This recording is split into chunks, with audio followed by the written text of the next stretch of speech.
I've always been interested in video games as a kid, since I was really, really little. I remember as soon as I was old enough to be asking for Christmas gifts, it's like, all right, I want my Transformers, I want toys, of course, and I wanted comic books, but I wanted video games always. You know, the first full plug into your TV console that I got was in the Television 2 that my uncle and aunt bought me, and that was wonderful. I spent so many hours on that thing. My first video game memory would definitely be when my dad borrowed a original NES from his friend, just to see if we'd like it. I wouldn't stop playing Mario Duck Hunt until the second he had to rip it out of my hands to return it to his friend. So I was hooked. I knew video games were my thing. Yeah, actually, as a kid I played a lot of Mortal Kombat and Street Fighter and a lot of games in the arcades. I went over to a lot of friends' places. They always had Sega Genesis or Nintendos or stuff like that. And it was really cool just finding it everywhere, and I thought it would be awesome just to know where that ended up or to make games. Like my friends were in the industry. They worked at a company called Namco, and like I was always dying to go in there. They worked in the test department, so it was like it was glorious. Like they were just saying, we get to play games all day. We take a lunch, we get pizza, and come back and we play more games.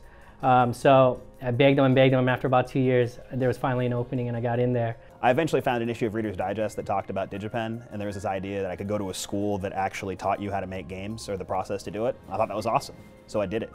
I actually never considered games as a job when I was in school. I was in school for genetics, and I actually made it into med school and was there, and when it came to a summertime job, it was going to be my last summer before med school was full-time.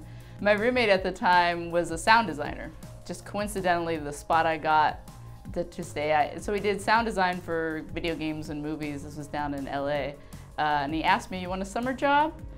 Do game testing? And I was like, all right. And after doing that, going into a studio, and this was Heavy Iron Studios at the time, it was my first exposure to what a studio was like, what it was made up of, and what the people were like. And it was the first time I was really happy to go to work. My first job in the video game industry was at oneup.com. I was an intern, and on my first day, I started shooting the 1UP Show, this podcast they had. That was my first job in the game industry. So there are a couple of things I would say to people who want to get into the games industry, right? And first, it depends on whether you want to be a game developer or a game journalist. Obviously there are plenty of other jobs in a business, like on a publishing side, marketers, PR, for example. But generally, if people say they want to get into the game industry, they probably want to make games, or they probably want to write about them.